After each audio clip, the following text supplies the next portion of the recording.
Hello students, SS classes में फिर से आपका स्वागत है। आज मैं क्लास 10th से चैप्टर नंबर 12 का इलेक्ट्रिक करंट का पार्ट 2 लेके आया हूँ।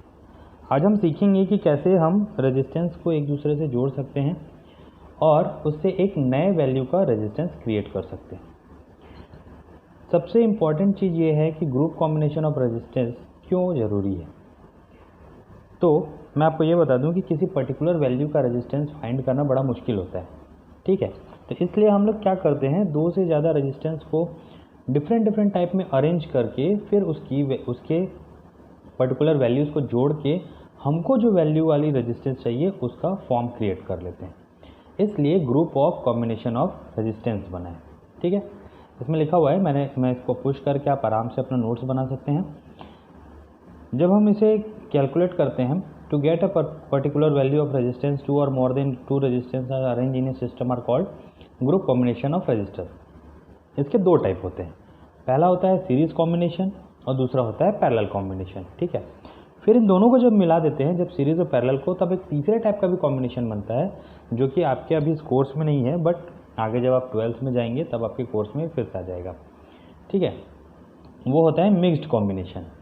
सबसे पहले बात करते हैं सीरीज़ कॉम्बिनेशन का। बहुत इजी है क्लास, बहुत आसानी से देखना, मैं डायग्राम से समझाता हूँ। जब रेजिस्टेंस को एक के बाद एक जोड़ देते हैं, मतलब 1 by 1 कनेक्शन कर देते हैं, तो उसे हम कहते हैं सीरीज़ कंडीशन। सीरीज़ कंडीशन में हमेशा याद रखना कि जो करंट होता है वो इक्वली डिस्ट्रीब्यूट होता है सभी में, मीन्स एक ही करंट सब में फ्लो होने लगता है। इसका मतलब क्या है कि करंट जो है वो कॉमन है, ठीक है। लेकिन जब करंट इसमें से फ्लो होके जाता है तो डिफरेंट रेजिस्टेंस के कारण हर रेजिस्टेंस के एजेस पे डिफरेंट टाइप का वोल्टेज क्रिएट होता है, ठीक है। इसका मतलब क्या है कि वोल्टेज यहाँ पर डिफरेंट है। तो हम बिकॉज 3 रेजिस्टेंस हैं तो 3 टोटल वोल्टेज ले लेते हैं, V = V1 + V2 + V3। According to Ohm's law we know that V = IR होता है, तो इसे हम यहाँ रख देते हैं। V = IR = IR1 + IR2 + IR3। Commonly I बाहर निकाल के उसको कैंसिल आउट कर देते हैं, तो हमें एक फॉर्म मिल जाता है R = R1 + R2 + R3। इसका मतलब जब सीरीज कॉम्बिनेशन होगा तब आप इस फॉर्मूले की रिस्पेक्ट में वैल्यू पुट करके टोटल रेजिस्टेंस निकाल सकते हैं। अगर 2 से 3 से ज़्यादा हो तो यहाँ R4 R3 कर दीजिए, N हो तो डैश करके Rn तक जाइए, ठीक है। नेक्स्ट आ जाते हैं हम लोग पैरेलल कॉम्बिनेशन में।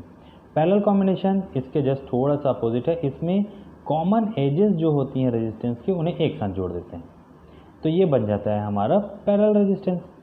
इसमें याद रखना कि पैरेलल रेजिस्टेंस या पैरेलल कॉम्बिनेशन में वोल्टेज जो होता है वो कॉमन हो जाता है, ठीक है। बट करंट अलग अलग, बिकॉज इसके बहुत सारे पाथ हैं इसलिए सारे करंट अलग अलग डायरेक्शन में फ्लो होते हैं। सो I = I1 + I2 + I3 कर लेते हैं। अब I = अगेन ओम्स लॉ से देखें तो I = यहाँ से लेंगे तो V = मैं यहाँ लिख देता हूँ, V = अगर IR है सो I = V/R। उस वैल्यू को यहाँ पर पुट कर देते हैं, V/R1 + V/R2 + V/R3। Because V common है, बाहर निकाल के कैंसिल आउट करते हैं, फॉर्मूला मिलता है 1/R1 + 1/R = 1/R1 + 1/R2 + 1/R3। ऐसे ही अगर n कॉम्बिनेशन बने तो धीरे धीरे इसको आगे बढ़ाते जाएं। अब इसमें वैल्यू पुट के हम इजीली किसी भी सर्किट का इक्वल या इक्विवेलेंट रेजिस्टेंस कैलकुलेट कर सकते हैं। आई होप आपको ये group of combination of resistance अच्छे से समझ में आया होगा।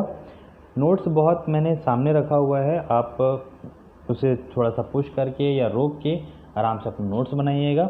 मैं अगला क्लास बहुत जल्दी लेके आऊँगा, तब तक के लिए इस वीडियो को लाइक कीजिए, जितना ज़्यादा हो सके शेयर कीजिए और फ़ायदा लीजिए, ठीक है। सब्सक्राइब कर लिए हैं तो बेल आइकॉन दबाना मत भूलना, क्योंकि इससे मेरे नए वीडियो की नोटिफिकेशन आपके पास बहुत जल्दी और तुरंत पहुंचेगी।